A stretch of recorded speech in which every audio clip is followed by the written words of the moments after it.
If you're trying to lose weight, portion control is key.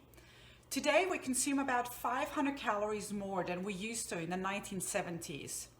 A lot is about what we eat, but it's also really about how much we eat. And today I want to show you a nifty way of how I manage my portions.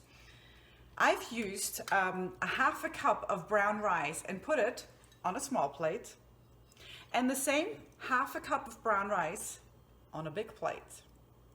So you can see you have the same amount of food on different size plates, and the bigger the plate gets, the smaller the amount of food appears. So my recommendation for you is stick with the small plates. You stop avoiding piling on a lot of food that you don't need to eat. Also, leave the food in the kitchen.